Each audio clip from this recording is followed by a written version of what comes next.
नमस्ते शास्त्री महाराज। आइए आइए भवानी शंकर जी, आइए, पधारिए पधारिए। मैं आप ही का काम कर रहा था। ये लीजिए, सब कुछ विस्तार रूप में लिख दिया है। थैंक यू, मतलब कि धन्यवाद धन्यवाद।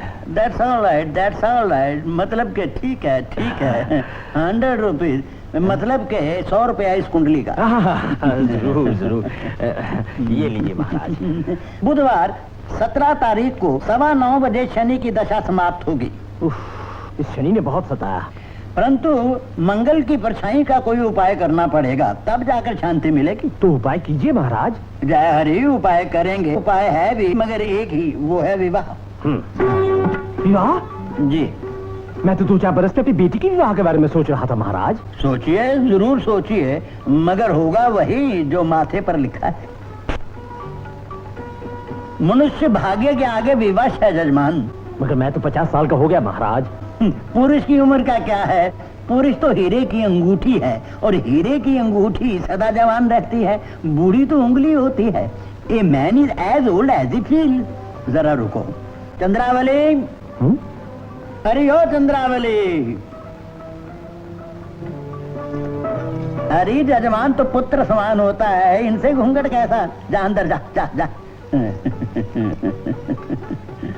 आपकी पुत्री? जय, पुत्री नहीं, हमारी पत्नी है, पत्नी ही। 66 बरस में विवाह किया था, तब ये 15.5 की थी। पर महाराज। हाँ, इसको खोलिए किताब को और पढ़िए। लग्नेश सहजे षष्ठे सिंहतुल्य पराक्रमी सर्व संपद द्युतमानी द्विभार्या प्रतिमान सुधी। अर्थात यदि लगन का अधिपति छठे या तीसरे घर में हो तो मनुष्य को बहुत माल मिलता है, धन मिलता है, इज्जत मिलती है, और साथ में 2-2 पत्नियां भी मिलती हैं। ये श्लोक जजमान मेरा नहीं, ऋषि पराशर का है, और ऋषि का वाक्य कभी विफल नहीं होता। दूसरी पत्नी आपके जीवन में अवश्य आएगी जहरी, और आपको ढूंढना भी नहीं पड़ेगी, वो खुद आकर आपके सामने खड़ी हो जाएगी, और उसका नाम क अक्षर से शुरू होगा। सर क्या बात है राम प्रसाद, तुम यहाँ? पुरखों का वो बाग सर। क्या हुआ उस बाग को? जो बाग 53 बरस मुकदमा लड़ने के बाद हाथ आया है, वहाँ एक बुढ़ा अपनी लड़की को लेकर रहने लगा है। तुमने गोली क्यों नहीं मार दी उसे? मेरे पास बंदूक नहीं थी ना मालिक, तो मैं छोटे मालिक के पास गया। छोटे मालिक तुरंत वहाँ गए। निकाल दिया ना? निकाला कहाँ मालिक, उसकी बेटी पर आशिक हो गए। आशिक? उसके साथ शादी करने वाले हैं। शादी? ये बुढ़ा तो बड़ा डेंजरस है। बहू बेटी छोड़ दी उसने। अभी चलता हूँ, कान पकड़ कर निकालता हूँ उसे। महाराज मुझे जाना है, एक इमरजेंसी आ गई। इमरजेंसी फिर आ गई? जय हरि, जय हरि।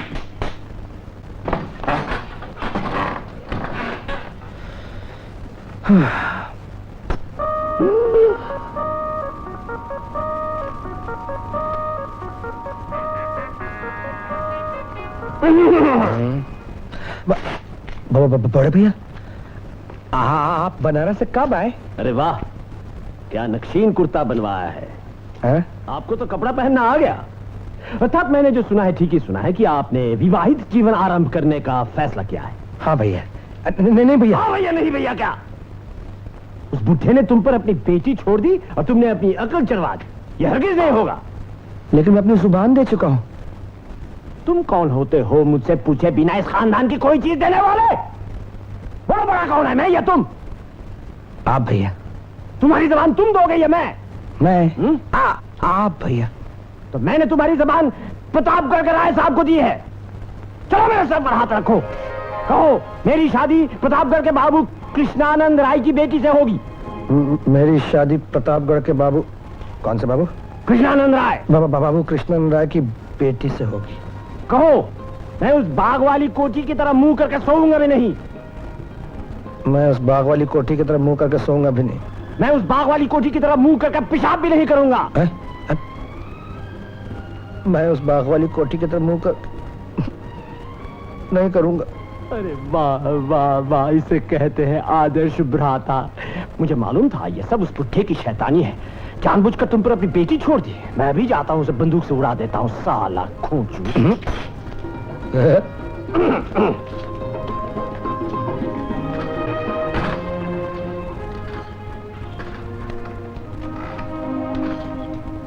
हे भगवान। अबे सारा घोचू, एक बीड़ी ला और एक डबल ग्लास भांग का खूब घोट के कड़क जल्दी ला। ये राम प्रसाद ऐसे दौड़ता हुआ क्यों आ रहा है? क्या हुआ बेटा, क्या हुआ? ये लीजिए, बड़ी मुश्किल से मिली है नारियल की मिठाई। बड़े मालिक आ रहे हैं ना, उनके आते ही उन्हें ये खिला दीजिए। और याद रखिए, ये मिठाई कुसी ने बनाई है।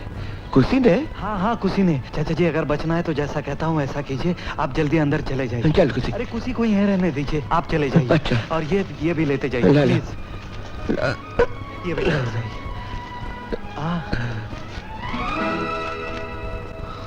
हुआ क्या?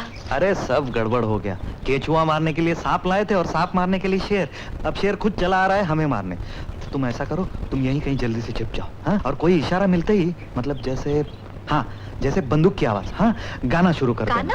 हाँ हाँ, गाना चाहो तो नाच भी सकती हो। क्या बात कर रहे देखो हो? तुम बहस मत करो, तुम बड़े मालिक का गुस्सा नहीं जानती। हाँ, कोई भी गाना, हाँ मीठा सा, हाँ प्लीज। हाँ, मतलब जैसे भजन कीर्तन टप्पा ठुमरी। वो आ गए, चलो चलो जल्दी, ये लेते जाओ।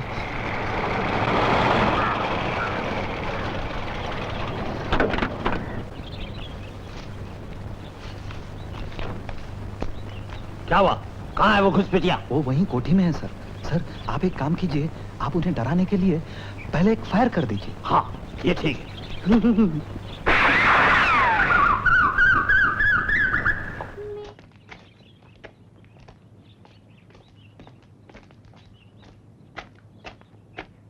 अरे कोई है?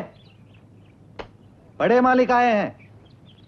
अरे कोई है? कहाँ है बड़े मालिक? इधर।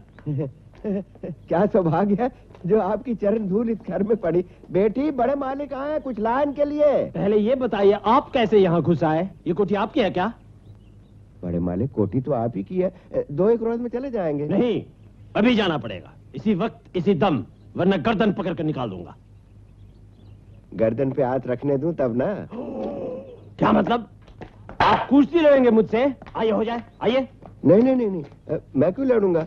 मेरा मतलब है आप गर्दन पे हाथ रखें उससे पहले ही चले जाएंगे। हाँ, तो चले जाइए, निकलिए। निकल जाते। पर आप मेहमान हैं, मेहमान का स्वागत करना हमारा धर्म है। हमें अपना धर्म तो निभा लेने दीजिए। आप बैठिए तो सही। मैं भी क्या, आपका मकान और आप ही को बैठने को कह रहा हूँ। इसे कहते हैं गंगा जल में गंगा पूजा। गाना कौन गा रही थी? मेरी बेटी। अब वो आ गई।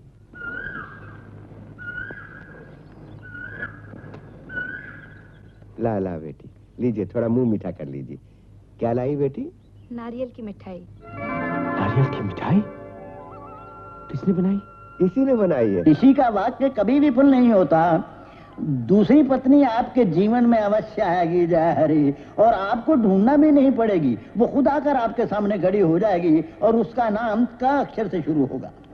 नाम क्या है आपका? कुसुम। कुसुम?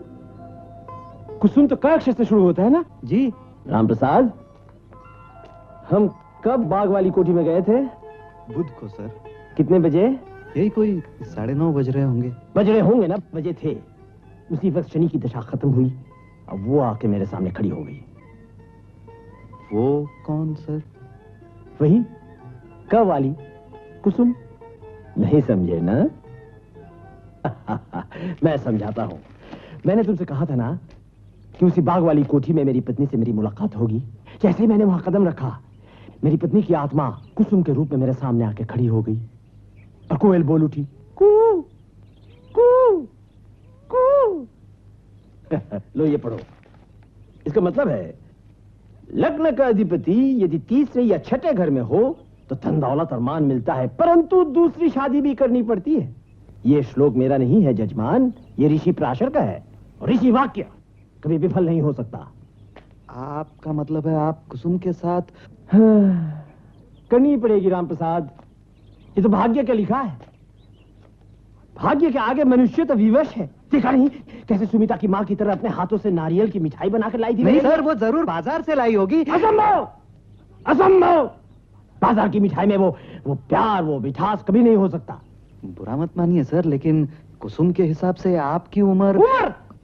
पुरुष की उम्र क्या चीज है? पुरुष तो ये है, हीरे की अंगूठी।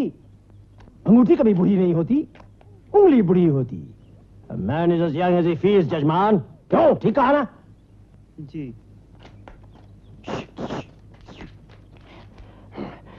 तुम्हारे सिवा किसी पर मुझे भरोसा नहीं। तुम्हारी तनख्वाह महीने में 10 रुपए यानी साल में 120 रुपए बढ़ा दी, मगर इस बात का किसी को खबर ना हो। यानी कुसुम की बात?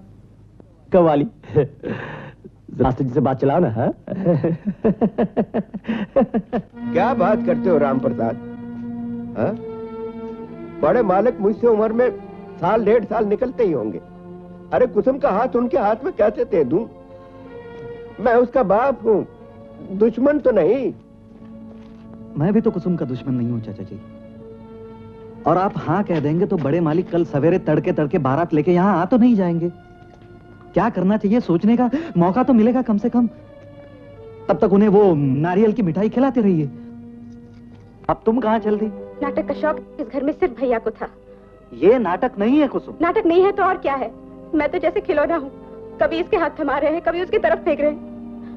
इससे तो जान दे देना अच्छा है। जान दे देना इतना आसान नहीं है। सुनो बेटा, मैं फिर कहता हूँ, ये शादी तुम ही कर लो, सारा झंझट खत्म हो जाए। चाचा जी, मेरी तनख्वाह है 155 रुपए। उसमें से हर महीने 50 रुपए चले जाते हैं पिताजी का कर्जा चुकाने में। बचे 105 रुपए, उसमें हम 3। अच्छा फर्ज कीजिए मैंने कुसुम से शादी कर ली, रहेंगे कहाँ? पेड़ के नीचे? खाएंगे क्या पत्ते? कुसुम, कुसुम मैं जो कुछ भी सोच रहा हूँ एक साथ जीने के लिए ही तो सोच रहा हूँ। और अगर एक साथ जी नहीं पाए तो एक साथ मर तो सकते हैं, एक साथ मरेंगे। पर जब तक जिंदा हैं तब तक कोई ना कोई रास्ता निकालने की कोशिश तो करने दो मुझे। मुझ पे भरोसा रखो कुसुम।